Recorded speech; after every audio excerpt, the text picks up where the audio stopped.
साईं अस्सलाम वालेकुम। चाला साईं सोराब सुमरे जी जाइ काथे आ बाबा? हाँ साईं हिते ई आ, पर तव्हां साईं विएट गाॾीअ में था अचो, वॾी ॻाल्हि आहे साईं।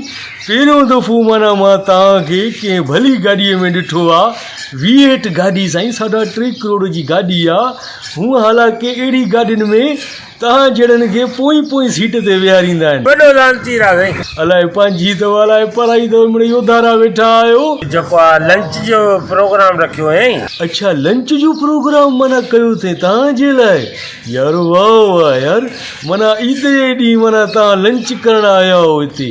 अच्छा तॾहिं भली गाॾीअ में आया हो साईं, न त तव्हां त ईअं ख़राबु गाॾियुनि में घुमंदा हो, कबाड़ी गाॾियुनि में। पहिरियों दफ़ो साईं वॾी गाॾीअ में तव्हांखे ॾिठो आहे। हालांकि तव्हांजो साईं मुंहुं न आहे अहिड़ी गाॾीअ में वेहण जो। अलाए छा कयूं अथई मेन्यूअ में? मेन्यू में साईं हाणे मूंखे कहिड़ी ख़बर मेन्यू में छा आहे? को होटल थोरी आहे जो तव्हांखे मेन्यू ॾेखारियां, या मां वेटर आहियां।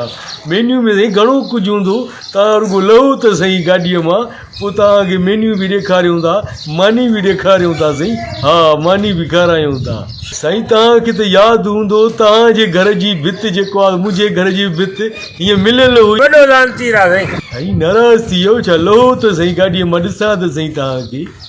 यार वाह वाह साईं इहो गामू साहब ब्रोस न खणिजो, ब्रोस न खणिजो साईं।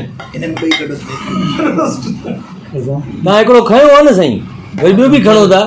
इहो छा था कयो साईं? रुॻो बोड़ खाईंदव छा? मानी बि त खणो, खाईंदा बि आहियो माना।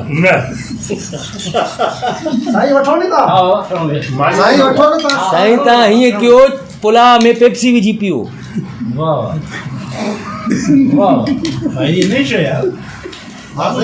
अंदर मादो परेशान थी वेंदो त हाणे हज़म कंहिंखे कयां पहिरियां।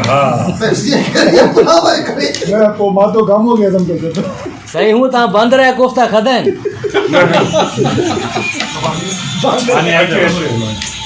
साईं मोर जा पावा आया अथव।